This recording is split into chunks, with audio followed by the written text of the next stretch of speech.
Hello student, how are you? कैसे हैं आप? मैं हूं आपका अपना मुकेश सर। और स्टूडेंट, हमारा चल रहा है चैप्टर नंबर 3 केमिस्ट्री का, इलेक्ट्रोकेमिस्ट्री। और उसमें हमारे जो मेन पार्ट है उसको हमने कवर कर रखा है, ठीक है। और अभी भी बचे हुए हैं आईएमपी क्वेश्चन। ऐसे बिल्कुल नहीं है कि आईएमपी क्वेश्चंस खत्म हो गए। कोलरास लॉ क्या है? वेरी आईएमपी क्वेश्चन है। मोलर चालकता पढ़ेंगे, ठीक है। तो अभी बहुत सारी चीजें बचा है भाई। विशिष्ट चालकत्व किसे कहते हैं ये सब पढ़ेंगे। तो उसके पहले स्टूडेंट, आज हम लोग पढ़ने जा रहे हैं बेसिक कंसेप्ट ऑफ कंडक्टिविटी, ठीक है। चालकत्व का मूल पद क्या क्या है भाई? क्या क्या होते हैं चालकत्व में? तो पहला होता है स्टूडेंट, सबको जिसको जानते हैं, चालक, that is known as conductor, ठीक है। तो कंडक्टर क्या होते हैं? एकदम कॉमन सी चीजें है यार, बार बार बताता हूं, समझाता हूं मैं। वे पदार्थ जो अपने में से होकर वैद्युत धारा को प्रवाहित होने देते हैं, इलेक्ट्रिसिटी को फ्लो होने देते हैं, that is known as conductor. Like इसका एग्जांपल है स्टूडेंट, आपका कॉपर है, ठीक है, सिल्वर है, गोल्ड है, ओके, एल्यूमिनियम है, AFE है, ये सभी क्या है? एज ए गुड कंडक्टर है। बट सबसे अच्छा जो हमारा चालक होता है student, that is a silver. But हम इसका उपयोग नहीं करते घरों में, वायरिंग में। रीजन क्या है? That is a very costly. अगर हम इसका उपयोग करेंगे तो फिर चोरों का लॉटरी लग जाएगा, ठीक है। इसलिए हम उसका उपयोग नहीं करते। हम लोग जनरली यूज करते हैं, सॉरी, कॉपर का जनरली यूज किया जाता है, कॉपर का, और एल्यूमिनियम का यूज करते हैं। समझ में आ गया? सेकेंड टर्म्स है इसका स्टूडेंट, वो है कुचालक, इंसुलेटर। तो क्या है इंसुलेटर भाई? ऐसे पदार्थ जो अपने में से होकर विद्युत धारा को प्रवाहित नहीं होने देते, that is known as a insulator. जैसे कि क्या चीज है आपका? प्लास्टिक है, ठीक है, आपका कागज है, ठीक है स्टूडेंट, और लकड़ी है, ठीक है। ये तो इस प्रकार ये जो चीजें क्या है? इंसुलेटर है। और यही कारण है कि हम लोग, आप लोग देखते हैं बोर्ड वगैरह होता है। बोर्ड किस चीज का बना होता है? थर्मोप्लास्टिक, ठीक है। हम बांस, सूखे लकड़ी का यूज करते हैं जब भी कहीं फेस में कुछ कार्बन वगैरह आ गया, तार लगी है, कार्बन आ गया, लकड़ी का यूज करते हैं, क्योंकि दैट इज अ इंसुलेटर। चप्पल पहने रहते हैं हम लोग ताकि करंट ना लगे, ग्लव्स पहने रहते हैं। समझ में आ रहा है? तो दैट इज ए जो है सबके सब इंसुलेटर है। अब आता है स्टूडेंट इसमें जो धात्विक, यहां से हमारा टॉपिक जो है चालू होता है थोड़ा डिफरेंट। धात्विक चालक क्या है भाई? धात्विक चालक, मेटालिक कंडक्टर। तो स्टूडेंट देखिए भाई, धात्विक चालक वे पदार्थ होते हैं जिसमें वैद्युत धारा प्रवाहित करने पर किसी भी प्रकार का रासायनिक परिवर्तन नहीं होता। जैसे कि एक कॉपर का वायर है स्टूडेंट, एक क्या है बोलो? मेरे पास कॉपर का वायर है। अब इसमें मैं विद्युत धारा प्रवाहित करूंगा, ठीक है, विद्युत धारा प्रवाहित करूंगा, तो क्या इसमें कोई रासायनिक परिवर्तन होता है? कोई रासायनिक परिवर्तन होता है क्या? नहीं होता है, ठीक है। इसमें कोई किसी भी प्रकार का रासायनिक परिवर्तन नहीं होता स्टूडेंट। इसमें और क्या क्या विशेष गुण होते हैं? इसका जो चालकत्व होता है, आप याद कर रखिएगा और लिखते भी जाइएगा। रीजन क्या है? अभी आएगा। एक आता है आपका धात्विक चालक और दूसरा होता है विद्युत अपघट्य चालक। तो दोनों में डिफरेंट आता है। तो मैं इसका बता रहा हूं, इसमें कोई प्रकार का रासायनिक परिवर्तन नहीं होता। इसमें जो हमारा धारा का फ्लो होता है, प्रवाह होता है, वो जनरली इलेक्ट्रॉनों के द्वारा होता है, सूक्ष्म कणों के द्वारा होता है, अवयवी कणों के द्वारा होता है, ठीक है स्टूडेंट। इस प्रकार धात्विक गोलों के द्वारा हमारा करंट जो है प्रवाहित होता है। अब ये जो है ताप पर निर्भर करता है, और ताप बढ़ाने पर एक बहुत बहुत छोटा सा पॉइंट है, नीट जेई में आता है, ठीक है, और आपके 1 मार्क्स क्वेश्चन में आ सकता है। तो धात्विक चालक का ताप बढ़ाने पर उसके चालकत्व में क्या परिवर्तन होता है, यह उसके चालकत्व को कैसे प्रभावित करता है? तो conductivity is indirectly proportional to temperature. मतलब क्या है स्टूडेंट? ताप कम होने पर चालकत्व अधिक होगा, और ताप बढ़ाने के साथ साथ चालकत्व में क्या होगी? कमी होगी। उसका रीजन क्या होता है? इसमें छोटे छोटे कर्नेल्स होते हैं। कर्नेल्स किसको बोलते हैं स्टूडेंट? ये देखो, सपोज करो ये आपका इलेक्ट्रॉन है, ये आपका इलेक्ट्रॉन है, ये इलेक्ट्रॉन है, ये इलेक्ट्रॉन है। तो इसमें जो है हमारा सूक्ष्म जो है क्या होता है? आपका इम्पथी होता है, बबल्स होते हैं, गोले होते हैं, जिसकी मैं आपको पढ़ाया हूं, अध्याय 1 में ही पढ़ाया था, रिक्तियां, वाइड्स पढ़ाया था। ठीक है, यही वाइड्स है। ठीक है स्टूडेंट, तो हमारा जो करंट जो फ्लो होता है वो इलेक्ट्रॉन के आवेशों के कारण होता है, लेकिन इनके मध्य में क्या हो जाते हैं, कर्नेल्स होते हैं, रिक्तियां होती है, खोखले गोले होते हैं। तो जब टेम्परेचर इसका बढ़ाया जाता है, टेम्परेचर को हम बढ़ाते हैं, तो टेम्परेचर बढ़ाने के साथ साथ इलेक्ट्रॉन तो फ्लो होता है, इलेक्ट्रॉन तो फ्लो होता है तेजी से, तो इलेक्ट्रॉन तेजी से फ्लो होगा तो धारा तेजी से बहेगी, लेकिन ये जो कर्नेल्स हैं, आपके गोले हैं, खोखले गोले हैं, ये भी तीव्रता के साथ बढ़ने लगते हैं, और जब दोनों के दोनों तीव्रता के साथ बढ़ने लगते हैं तो धक्का मुक्की होता है। समझ रहे हो बात को? मतलब इसके फ्लो में, इलेक्ट्रॉन के फ्लो में क्या हो जाता है, आपका डिस्टर्बेंस आ जाता है, अव्यवस्थित हो जाता है, जिसके कारण हमारा क्या हो जाता है, ताप बढ़ाने से कंडक्टिविटी घट जाती है। जबकि विद्युत अपघट्य में इसका जो है अलग प्रभाव होगा, मैं बताऊंगा। ये बहुत जेईई और जेईई नीट में बहुत पूछता है इस क्वेश्चन को, याद रखिएगा आप लोग। ठीक है, तो इस प्रकार ये हो जाता है स्टूडेंट हमारा धात्विक चालक। ठीक है, और धात्विक चालक के उदाहरण तो आप सबको पता ही है। धात्विक चालक के उदाहरण कॉपर है, एल्यूमिनियम है, तो ये सब धात्विक चालक के उदाहरण है।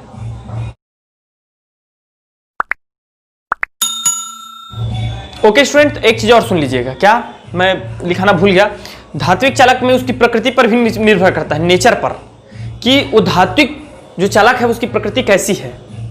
मैं बता दिया ना आपको, copper is a good conductor compare then aluminium, and silver is a best conductor. ठीक है, सभी पदार्थों के लिए।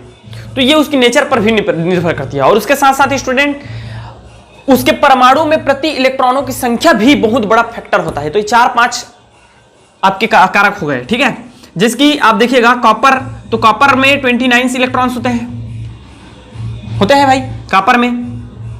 एल्यूमिनियम है स्टूडेंट, तो 13 होता है। तो इसमें मुक्त इलेक्ट्रॉन और बद्ध इलेक्ट्रॉन होते हैं। बद्ध इलेक्ट्रॉन जो मतलब न्यूक्लियर के साथ चिपके रहते हैं, बंधे होते हैं अंदर में, और मुक्त इलेक्ट्रॉन जो बाह्य सबसे बाह्यतम कोष में चक्कर लगा रहे होते हैं। तो जितना ज्यादा मुक्त इलेक्ट्रॉन होगा वह उतना ही अच्छा कंडक्टर होगा। समझ में आ गया? तो ये 4-5 जो है फैक्टर है।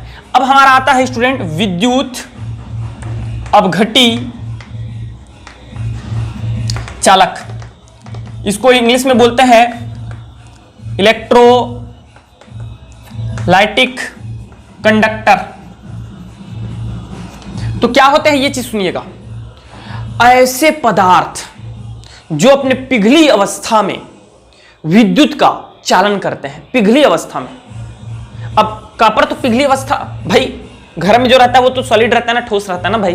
ठीक है, पिघली अवस्था में तो नहीं रहता, लेकिन कुछ ऐसे पदार्थ जो पिघली अवस्था में विद्युत का चालन करते हैं वे कहलाते हैं हमारा इलेक्ट्रोलाइट्स। जैसे स्टूडेंट सोडियम क्लोराइड का विलयन, HCl का विलयन, पोटेशियम क्लोराइड का विलयन, ये सब के सब क्या है, विलयन, इनका सॉल्यूशन ना, ये नहीं सॉल्यूशन। आपका सोडियम क्लोराइड नमक का अगर बड़ा टुकड़ा लेंगे ना तो वो एक कुचालक है, लेकिन जब उसको विलयन में बना दिया जाता है तो वो क्या हो जाता है, सुचालक बन जाता है। ठीक है ना? तो ये सब क्या होते हैं स्टूडेंट, हमारे इलेक्ट्रोलाइट्स होते हैं, विद्युत अपघटनी चालक होते हैं, जो पिघली अवस्था में अपने में से होकर धारा का प्रवाह करते हैं। इसको फैक्टर कौन सा है, इसको जो इफेक्ट करता है सबसे फर्स्ट और मोस्ट वो है टेम्परेचर। तो ऐसे कंडक्टर का जो होता है स्टूडेंट, टेम्परेचर इसके प्रोपोर्शनल में होता है, याद रखिएगा। इसके लिए कंडक्टिविटी क्या होती है, टेम्परेचर के प्रोपोर्शनल में होता है, ताप के समानुपाती होता है। ताप बढ़ाने पर क्या हो जाता है, इसका जो है बढ़ जाता है स्टूडेंट, याद रखिएगा। ओके, सेकंड क्या होता है, डाइल्यूशन, तनुता। किसी भी तनुता को बढ़ाने से क्या होगा, देखिए सांद्र है यदि गाढ़ा है स्टूडेंट, गाढ़ा है, तो इसमें अगर हम सपोज करते हैं सोडियम क्लोराइड का विलयन लेते हैं और ये क्या है, गाढ़ा है, बहुत ज्यादा सांद्र है, सांद्र मतलब गाढ़ा, बहुत गाढ़ा है, तो वो उसके इलेक्ट्रॉन्स जो है, फ्री इलेक्ट्रॉन्स जो चार्ज को मूव कराते हैं, एक स्थान से दूसरे स्थान तक आवेश को ले जाते हैं, वो इलेक्ट्रॉन वे अच्छे से मूव नहीं कर पाते, वे नहीं चल पाते। तो इसको कैसा होना चाहिए, डाइल्यूट होना चाहिए। डाइल्यूट होने पर क्या होता है स्टूडेंट, डाइल्यूट होने पर, तनु होने पर, मतलब फीका होने पर, ये जो है इलेक्ट्रॉन मुक्त रहते हैं और अच्छे से जो है क्या करते हैं, हमारे आवेश का चालन करते हैं। तो इसका डाइल्यूशन हो गया स्टूडेंट। तीसरा कंडीशन क्या कर सकते हैं इसका, तीसरा होता है जी आपका इलेक्ट्रोलाइट्स का प्रकार, टाइप्स ऑफ इलेक्ट्रोलाइट्स। तो इलेक्ट्रोलाइट्स के भी टाइप्स होते हैं, कौन कौन से? एक होता है आपका प्रबल विद्युत अपघट्य, स्ट्रॉन्ग इलेक्ट्रोलाइट्स, एंड होता है दुर्बल विद्युत अपघट्य, वीक इलेक्ट्रोलाइट्स।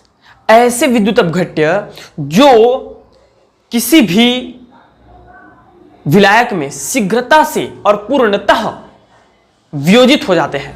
मतलब मैं मान लो 10 सोडियम क्लोराइड का सपोज करते हैं 10 अणु लिया, तो ये 10 के 10 अणु 10 सोडियम प्लस में और 10 सॉरी स्टूडेंट क्लोरीन माइनस में कन्वर्ट हो जाते हैं। तो ये क्या हुआ? पूर्णतः आयनित हो गया और शीघ्रता से आयनित हो गया। तो ये हमारा क्या होता है? प्रबल विद्युत अपघट्य होता है।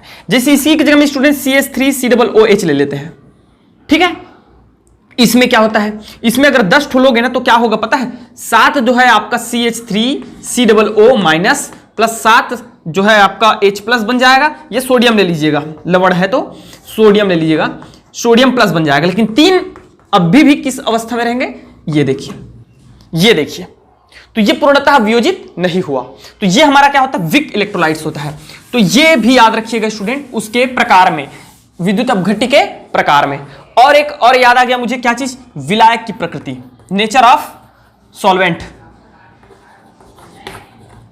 तो विलायक की प्रकृति पर कैसे निर्भर करता है? याद रखिएगा, यदि वह ध्रुवीय विलायक है, क्योंकि हमारा जो इलेक्ट्रोलाइट्स होते हैं वो ध्रुवीय होते हैं, जैसे सोडियम क्लोराइड ये क्या है भाई? इसका नेचर क्या होता है? ये पोलर पाया जाता है। इसमें माइनस आंशिक रूप से माइनस आ जाता है, इसमें आंशिक रूप से प्लस आ जाता है।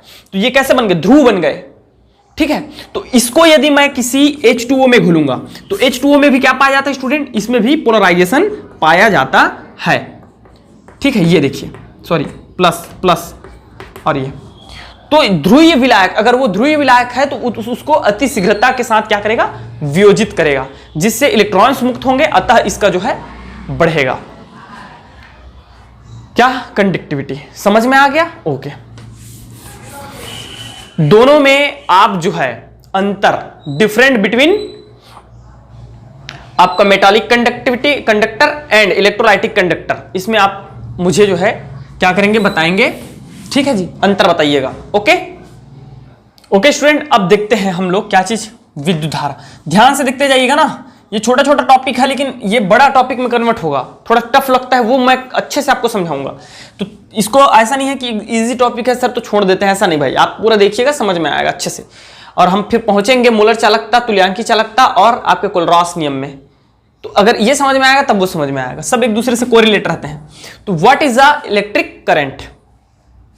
The rate of flow of charge is known as electric current. मतलब किसी भी चालक में स्टूडेंट हमारा जो इलेक्ट्रॉन का जो फ्लो होता है, ठीक है, उसका गति के दर को ही, ठीक है, उसके आगे बढ़ने के दर को, और दर जहां पे आता है रेट मतलब समय के अनुसार परिवर्तन को ही हम रेट कहते हैं। टमाटर का रेट कितना है? तो टमाटर का रेट मतलब d/dt टमाटर, समय के अनुसार परिवर्तन होता है स्टूडेंट, इसलिए हम उसको टमाटर का रेट बोलते हैं। क्योंकि पता है अभी ठंडी की सीजन आने वाली है, सस्ती हो जाएगी, गर्मी की सीजन आती है बढ़ जाती है, तो वो समय के अनुसार परिवर्तित हो रहा है, इसलिए उसको हम क्या बोल देते हैं? रेट, ठीक है। तो the flow of charge, the rate of flow of charge is known as current. ये सबको पता है, आसान है। और इसका जो है हमारा मात्रक होता है स्टूडेंट, यूनिट होता है एम्पियर। क्या होता है भाई? बोलो एम्पियर, ठीक है, एम्पियर होता है। इतना समझ में आ गया। नेक्स्ट, प्रतिरोध, जिसको हम इंग्लिश में बोलते हैं स्टूडेंट रेजिस्टेंस। तो रेजिस्टेंस क्या होता है? रेजिस्टेंस को हम लोग कैपिटल R से शो करेंगे, जैसे कि इसको I से शो करते हैं, कैपिटल R से। तो व्हाट इज दिस? कोई भी चालक जो होता है अपने में से होकर पूरे आवेश को प्रवाहित नहीं होने देता, ठीक है, और वो क्या करता है? रोकने का प्रयास करता है, जिसकी हम लोग खुद एक क्या है? सुचालक है, इसीलिए हमको करंट लगता है स्टूडेंट। और पृथ्वी में चला जाता है आवेश। भाई अगर हम कुचालक होते तो हमको करंट कैसे आता? हम तो फेस को पकड़ देते, करंट को पकड़ देते, फिर तो हम जिंदा रहते। लेकिन करंट झटका कैसे लगता है हमको? क्योंकि वो आवेश जो है हमारे बॉडी से होकर पृथ्वी में जाता है, इसलिए हमको झटका लगता है। मेरी बात समझ में आ रही है? तो हम क्या करेंगे? हम चाहेंगे कि हमको करंट लगे क्या? नहीं चाहते। हमारे अंदर भी एक क्या पाया जाता है, रेजिस्टेंस पाया जाता है, प्रतिरोधक पाया जाता है, जो कि लाखों में होता है, लाख ओम में होता है। अभी बताता हूं मैं आपको, ठीक है। प्रतिरोधकता पाई जाती है तो क्या होता है स्टूडेंट, जो रोकने का, करंट को फ्लो को रोकने का जो प्रवृत्ति होता है, that is known as resistance, प्रतिरोधक कहलाता है।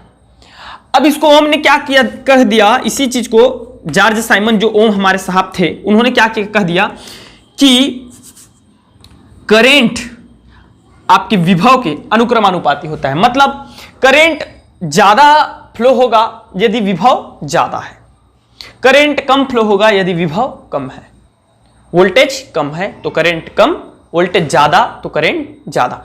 तो समानुपाती है बोल दिया, प्रोपोर्शनल में होता है, बराबर नहीं होता है कि जितना हम वोल्टेज लगाएंगे उतना ही हमारा, ठीक है। वोल्टेज तो आपके घर में, सॉरी, वोल्टेज तो आपके घर में 250 रहता है, 250 वोल्ट रहता है, लेकिन धारा हमारा 5 एम्पियर बहता है। बहता है कि नहीं बहता है? तो प्रोपोर्शनल में होता है स्टूडेंट, ठीक है। और इस प्रोपोर्शनल के साइन को जब हटाते हैं तो हमारा एक कांस्टेंट लग जाता है, that is known as resistance. क्या नाम से आ जाता है? रेजिस्टेंस, ठीक है। इसी को बोलते हैं, और इसका मात्रक होता है स्टूडेंट ओम।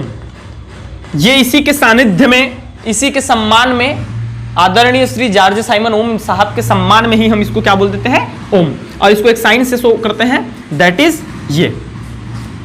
समझ में आ गया स्टूडेंट? इतना क्लियर है? अब देखते हैं आगे। अब जब प्रतिरोध देख लिए हैं तो चालकत्व को भी देखिए। क्या चीज को?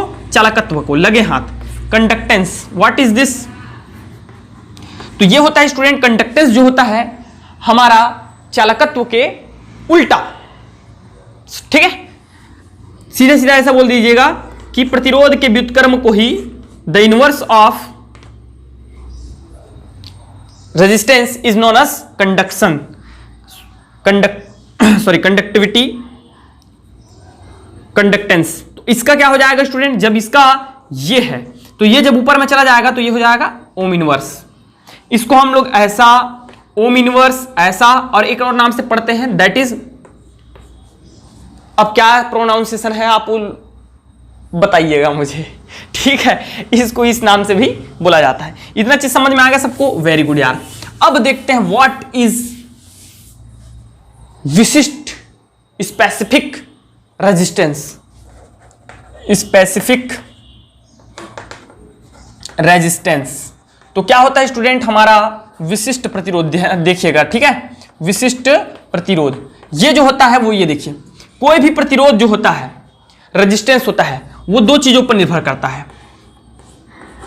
किस चीज पर? उस चालक तार के लंबाई पर और उस चालक तार के अनुप्रस्थ काट के क्षेत्रफल पर। अनुप्रस्थ काट का क्षेत्रफल क्या होता है? ये दैट इज नोन एज ये एरिया, ठीक है स्टूडेंट। इस पर डिपेंड करता है, इन दोनों पर डिपेंड करता है। तो लंबाई बढ़ने के साथ साथ प्रतिरोधकता ऊंच होती जाती है, प्रतिरोध बढ़ता है, और मोटाई उसके अनुप्रस्थ काट के क्षेत्रफल बढ़ने के साथ साथ आपकी रेजिस्टेंस क्या होती है? कम होती जाती है। तो जब इसको हम हटाते हैं, इसको जब हटाते हैं तो हमारा एक जो है फिर से कांस्टेंट लग जाता है, ठीक है, और दैट इज रो। क्या? रो। और स्टूडेंट अब क्या करो, आप इसको इधर लेके आ जाओ, तो रो का वैल्यू जब निकालूंगा तो ये हो जाएगा RA divided by L। Okay, तो ये रो जो है ये हमारा होता है विशिष्ट स्पेसिफिक रेजिस्टेंस, विशिष्ट प्रतिरोध। समझ में आ गया? ये चीज समझ में आया सबको अच्छे से? Very good. अब इसका यूनिट क्या होता है स्टूडेंट? ये देखो भाई क्या होता है, R का सबको पता है, ओम होता है सर। Very good. एरिया है तो यदि सेंटीमीटर में है, पतला वायर है, सेंटीमीटर में है तो सेंटीमीटर स्क्वायर होगा एरिया का। एरिया क्षेत्रफल हमेशा स्क्वायर में आता है, और ये लंबाई है तो सेंटीमीटर हो जाएगा, ठीक है। तो centimetre square divided by centimetre square by divided by centimetre, then ये हो जाएगा हमारा सेंटीमीटर। क्लियर हो गया अच्छे से? ठीक है। अब इसके बाद जो आता है वो होता है विशिष्ट चालकत्व। क्या? विशिष्ट चालकत्व। विशिष्ट चालकत्व, स्पेसिफिक कंडक्टेंस। तो भाई आप सबको पता चल गया, जब चालकत्व प्रतिरोध का व्युत्क्रम होता है, प्रतिरोध के व्युत्क्रम के बराबर होता है, तो विशिष्ट चालकत्व जो होगा, जो भी होगा, वो हमारे विशिष्ट प्रतिरोधकता के प्रतिरोध के व्युत्क्रम के बराबर होगा। ठीक है स्टूडेंट? ठीक है, तो ये क्या है सर? यही है हमारा विशिष्ट चालकत्व, स्पेसिफिक कंडक्टेंस, और that is indirectly proportional to, proportional में नहीं है, व्युत्क्रम अनुपाती में नहीं है, व्युत्क्रम के बराबर है, इक्वल है। ठीक है स्टूडेंट, अब इसको कहते क्या है? That is called kappa, not a Kattappa, मामा हथियार। ठीक है, ये बाहुबली का कटप्पा नहीं है, ये क्या है? कप्पा है। क्या है बच्चों? कप्पा। कप्पा कप्पा ऐसा कुछ बोलते हैं इसको, कप्पा ऐसा, ठीक है, कप्पा है। तो इसका वैल्यू जो हो जाएगा स्टूडेंट, ये हो जाएगा 1/, रो का वैल्यू क्या था बताइए मुझे? रो का वैल्यू क्या आया था? नहीं पता तो ये निकाल लिया करो, तुरंत निकाल लिया करो। रो का वैल्यू कैसे आएगा? R = रो L/A। तो रो का वैल्यू आ जाएगा हमारा RA / L। पुट कर दीजिए यहां पे, क्या हो जाएगा? RA / L। तो देन कैप्पा = ऊपर ले जाइए L को और नीचे आ जाएगा RA। ठीक है, और थोड़ा सा इसको सॉल्व करेंगे तो देखिए क्या चीज निकल के आ रहा है। इधर देखिएगा, L/A मल्टीप्लाई 1/R लिख सकता हूं, कुछ नहीं किया मैं, L/A को सामने ले आया, 1/R को साइड में ले आया। तो ये जो है स्टूडेंट, ये कहलाता है हमारा सेल कांस्टेंट। क्या बोलते हैं इसको? L/A को बोलते हैं सेल कांस्टेंट, सेल स्थिरांक।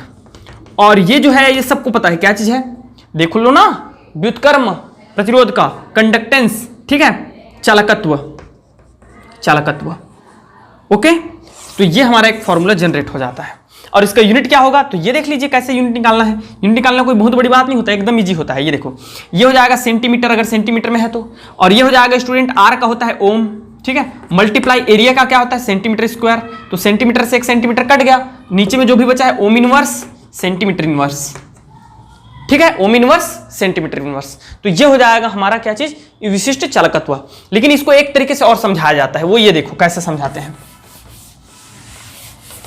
जो विशिष्ट चालकत्व होता है, कप्पा जो होता है स्टूडेंट, वो होता है हमारा, यदि मैं, ध्यान से देखिएगा, यदि मैं क्या कर रहा हूं, ये देखिए क्या कर दिया मैं, ये देखते रहिए आप लोग। सपोज करो कि ये जो है एक, सपोज क्या कर रहे हो, देख रहे हो, ये इट इज अ क्यूब, घन है, और माना कि इस घन का प्रत्येक जो है लंबाई अगर ले लेते हैं तो ये लंबाई जो है स्टूडेंट 1 सेंटीमीटर है, मान लो, सपोज करो, ठीक है। और ये जो है, ये एरिया अगर निकालेंगे स्टूडेंट, तो एरिया बराबर क्या हो जाएगा भाई? ये भी 1 सेंटीमीटर, ये भी 1 सेंटीमीटर, ये हो जाएगा एरिया = 1 सेंटीमीटर स्क्वायर हो जाएगा। तो इसका वॉल्यूम क्या हो जाएगा? वॉल्यूम = हो जाएगा स्टूडेंट 1 सेंटीमीटर क्यूब, या ठीक है 1 सेंटीमीटर क्यूब हो जाएगा। अब मैं इसमें क्या करता हूं, विद्युत अपघट्य को भर देता हूं। कोई भी विद्युत अपघट्य लेता हूं, सोडियम क्लोराइड ले लेता हूं, ठीक है, नमक पानी सस्ता पड़ेगा, उसको भर देता हूं। तो उसका आयतन क्या हो जाएगा? V = 1 ml³ हो जाएगा, क्योंकि अब वो आयतन में कन्वर्ट हो गया, तो 1 ml³ हो जाएगा। तो वो 1 ml³ किसी भी विद्युत अपघट्य की विशिष्ट चालकता उसके 1 ml³ आयतन की चालकता होती है। आप इसका 1 ml³ ले लीजिए और उसकी चालकता ज्ञात कीजिए, कंडक्टिविटी ज्ञात कीजिए, तो जितना ही उसका कंडक्टेंस आएगा, जितना ही उसका चालकत्व आएगा, वही एक्चुअल में क्या होगा? विशिष्ट चालकत्व होगा। दो परिभाषाएं हो गई, दोनों ही सही हैं। आपको जो अच्छा लगता है उसको आप लिख सकते हैं। ओके स्टूडेंट, तो आज के लिए बस इतना ही, और फिर देखेंगे कल के नेक्स्ट क्लास में मोलर चालकता, तुल्यांकी चालकता और कोलरास का नियम, पूरा एक ही क्लास में हो जाएगा ये तीनों, ठीक है। बहुत बढ़िया क्लास रहेगा स्टूडेंट, IMP भी है, सबको पता है भाई, मोलर चालकता, तुल्यांकी चालकता, कोलरास नियम, उसके अनुप्रयोग असाइनमेंट में भी आया है, ठीक है। तो आप प्लीज नेक्स्ट क्लास अटेंड कीजिएगा। Thank you very much and best of luck.